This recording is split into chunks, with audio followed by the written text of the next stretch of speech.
नमस्कार बच्चों। आज अपना पहला अध्याय है सूरदास। उसके परिचय के बारे में अपन पढ़ेंगे। सूरदास का जन्म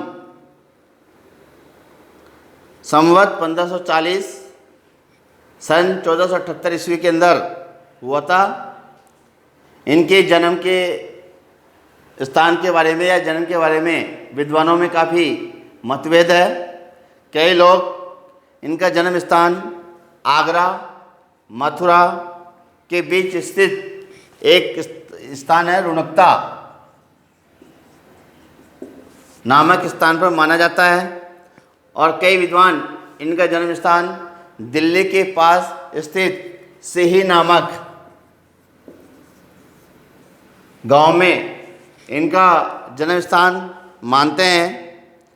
सूरदास जन मन को मुक्त करने वाले और रंग रूप वेशभूषा की अलंकारिक शैली में प्रस्तुत करने वाले महाकवि सूरदास नेत्रहीन थे, लेकिन इनके अंधे होने में भी विद्वानों में काफ़ी मतभेद है। कई लोग इनको जन्म से अंधा मानते थे, जन्मान मानते थे, और कुछ बाद में अंधा होना मानते थे। अर्थात कई लोग ये कहते हैं कि ये बाद में अंधे हुए थे, लेकिन कई विद्वान कहते हैं कि ये जन्म से ही अंधे थे।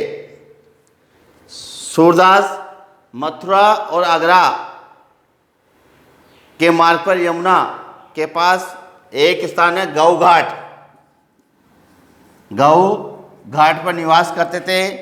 इनके गुरु का नाम बल्लवाचार्य था।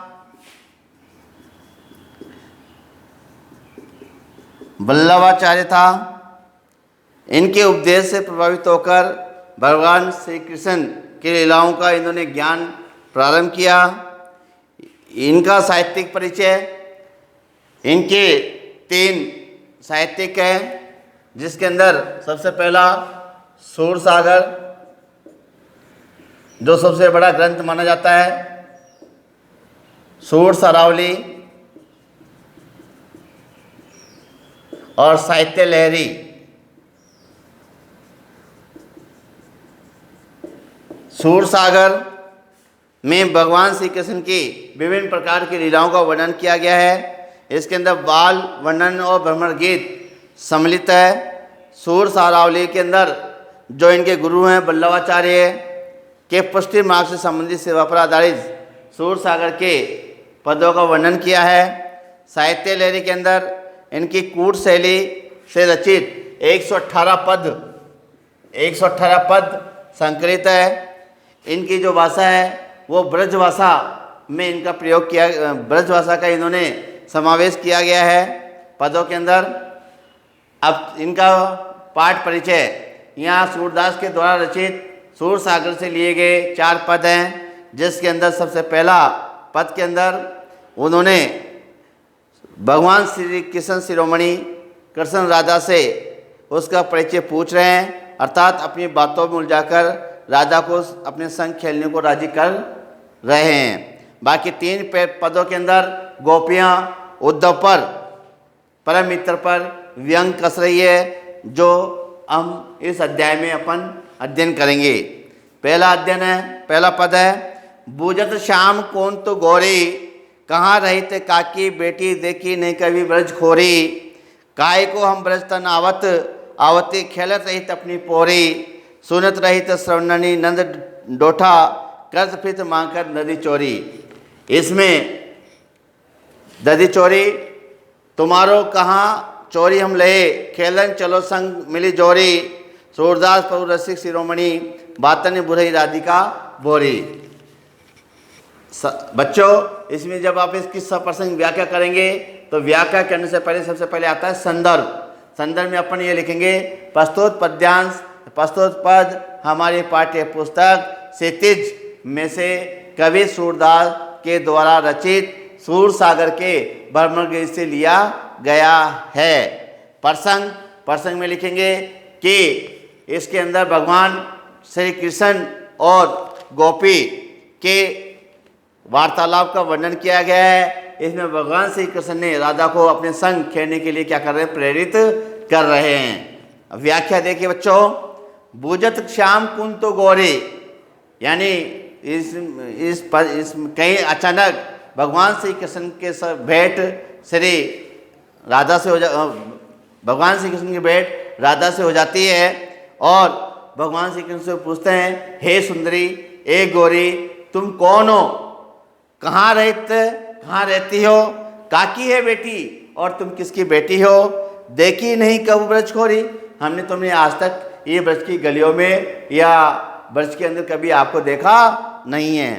काय को हम ब्रज तनावती, और उसके विपक्ष में उत्तर देते हुए राधिका कहती है भगवान श्री कृष्ण से, हम क्यों आएंगी, कहाँ को हम ब्रज तनावते, हम ब्रज में ये ब्रज में क्यों आएंगी, खेलत रही तो अपनी प्रोरी अपने बरामदा, हम तो अपने बरामदे में क्या करती रहती है, खेलती रहती है, अपने मकान में खेलती रहती है। सुनत रही तो श्रवण नंद डोटा, करत प्रियत माखन दधी चोरी, हमने तो सुना है, हमने ये जरूर सुना है कि नंद का बेटा कोई कृष्ण है जो दही और माखन की क्या करता रहता है, चोरी करता रहता है। करते फिर तो माखन दही चोरी, अब इधर से उधर दही माखन की चोरी करता रहता है।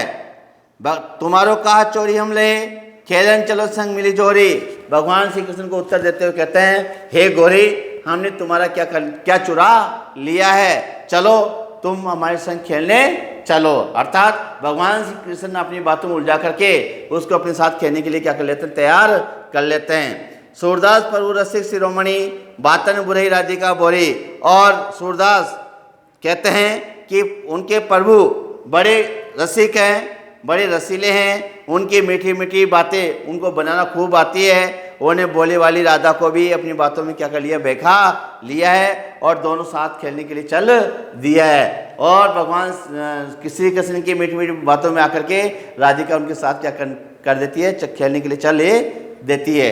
फिर आता है एक टॉपिक है विशेष के अंदर आपको इसकी भाषा सहज सरल एवं भावों के अनुकूल है, इसकी शैली संवाद परक है।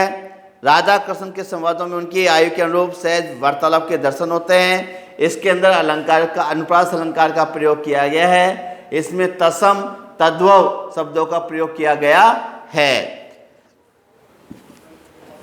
यह आपका हो गया 4 नंबर का एक क्वेश्चन आता है। फिर दूसरा है, मधुकर श्याम हमारे चोर, मन हर लियो तनक चितवन में, चपल नैनन की कोर, पकड़े होते हृदय उर अंतर, प्रेम पिते के जोर, गए छाड़े तोरी सब बंधन, दे गए असनी अकोर, चौकी परी जागत निसी बीती,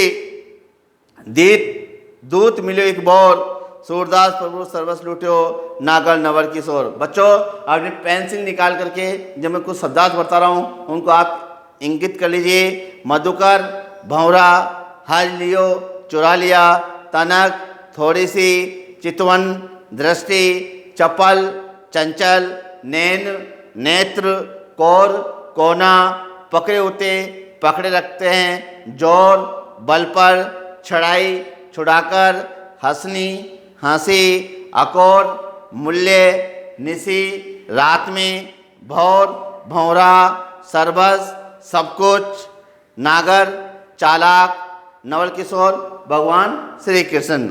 देखिए बच्चों, सबसे पहले इसके अपन जब व्याख्या करेंगे तो सबसे पहले आता है संदर्भ। संदर्भ में वही लिखोगे जो मैंने पहले बताया था। प्रस्तुत पद्यांश हमारी पाठ्य पुस्तक क्षितिज में से कवि सूरदास के द्वारा रचित सूर सागर के भ्रमर गीत से संकलित है, अर्थात लिया गया है। इसके अंदर इस पद के अंदर गोपियाँ कृष्ण के कपटपूर्ण व्यवहार पर अपना व्यंग प्रस्तुत कर रही है, अर्थात वो व्यंग कस रही है उद्धव पर।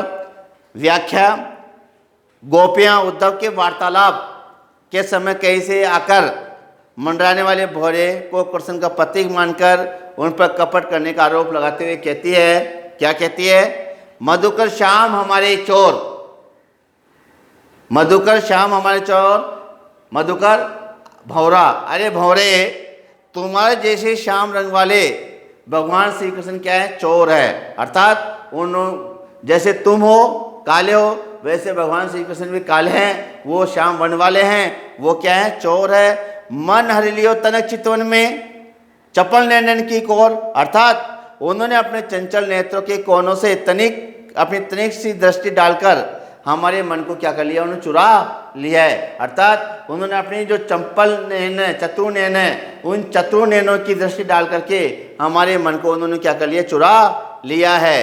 पकड़े होते हृदय पर और अंतर प्रेम प्रीति के जोर, हमने अपनी प्रीति और अनुराग के बल पर अपने हृदय में उनकी क्या कर लिया? बंदी बना लिया है। गोपिया कहती है पकड़े होते हृदय और अंतर प्रेम प्रीति के जोर, हमने अपने प्रेम के बल पर, अनुराग के बल पर हमने भगवान श्री कृष्ण को हमारे हृदय के अंदर क्या कर लिया? जकड़ लिया, अर्थात बंदी बना लिया है। चौक पड़ी जागत निसी बीती दूत मिलो एक बोर, जब हमें मालूम पड़ा कि भगवान श्री कृष्ण हमें विश्वासघात करके हमें छोड़ के चले गए, तो हम क्या कर गई? ये हमें हमारे बंधनों को तोड़कर चले गए, तो हम क्या कर गए? एकदम से चौंक करके जाग गए।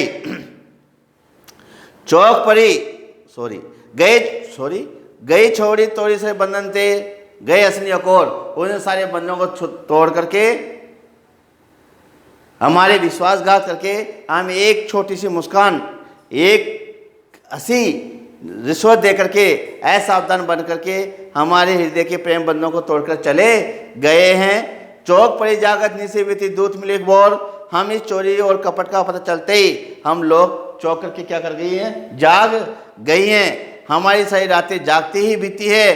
फिर हमें उनका एक दूत जो उद्धव नाम का व्यक्ति है वो हमें मिला है। सूरदास प्रभु सब लूटे नागर नवल किशोर, उसने अपने योग के संतोषों से हम लोगों को काफ़ी क्या कर दिया? वो दुखी कर दिया है। उस चतर नवल किशोर अर्थात भगवान श्री कृष्ण ने हमारा सब कुछ लूट करके हमें वियोग की ज्वाला में जलने के लिए छोड़ दिया है। अर्थात भगवान श्री कृष्ण ने उद्धव को बेच करके हमारी जो वियोग की जो पीड़ा है उसको बढ़ाने के लिए हमारे पास क्या कर दिया? उन्होंने भेज दिया है। तो इस विशेष के अंदर आएगा बच्चों, इसकी भाषा में लक्षणा शक्ति और व्यंग शक्ति का प्रदर्शन किया गया है। इसकी शैली प्रतीकात्मक और व्यंग्यात्मक शैली है। कोमल भावनाओं, वियोग वेदना की इसके अंदर अभिव्यक्ति हुई है। अनुप्रास रूपक अलंकार का प्रयोग किया गया है। आपने मन से एक लाइन और लिख दो उसके अंदर। इसकी भाषा सहज, सरल एवं भावों के अनुकूल है। नेक्स्ट बिंदु लिख दो, इसमें तत्सम तद्वत शब्दों का प्रयोग किया गया है।